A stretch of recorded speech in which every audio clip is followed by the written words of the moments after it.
investigating intermolecular forces in liquids lab. We're going to start off with observing the vortex. Because these were done in the classroom, there was a lot of background noise from students, so I removed the sound from these so it wouldn't be as distracting. So starting with water. I will swirl and then the timer will come up when the swirling is finished. You may have to pause to take your times.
This is the evaporation test.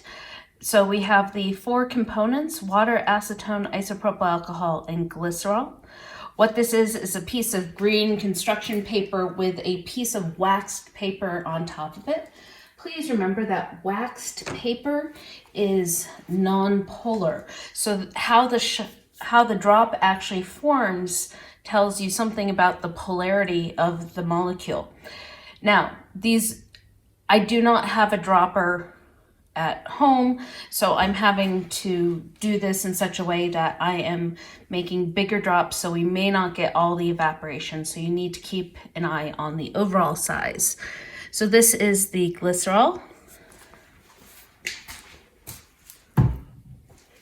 Next up, I'll do the isopropyl alcohol, which is rubbing alcohol, so you can get this at the drugstore. And I'm using my 1/8 of a teaspoon measure here to help me get just a little drop. There you go. Next up is acetone. I don't have any straight acetone at home, but what I do have is nail polish remover, which is mainly acetone with a few other ingredients in it. So, but because it's nail polish remover, it has a little color to it. So here is the acetone.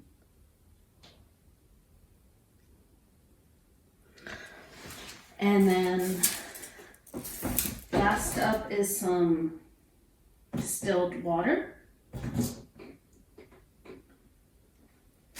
which is basically pure water. Again, using my little to try and get a small drop.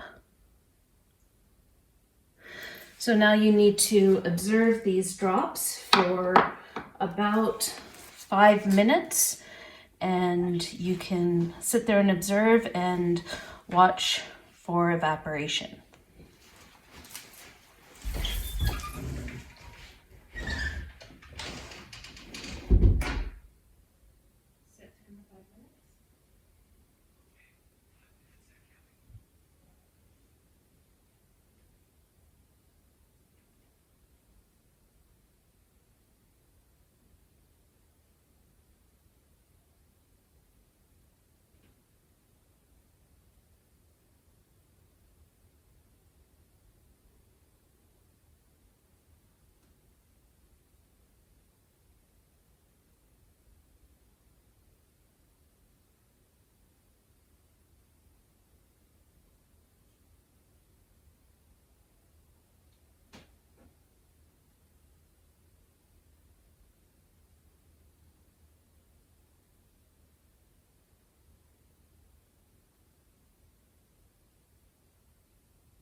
So it has been 5 minutes, and because these drops are so large, you may not have seen a heck of a lot of evaporation, but you can definitely see some evaporation on the acetone.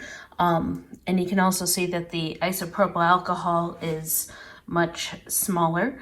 And I could go for another 5-10 minutes to see the full effect, but I want to save you time, so go from like the first time you possibly saw evaporation.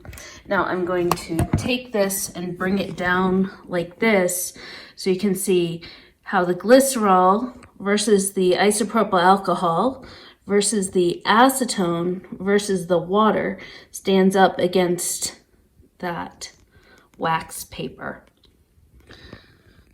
And so that's the glycerol, the isopropyl alcohol, the acetone, and the water.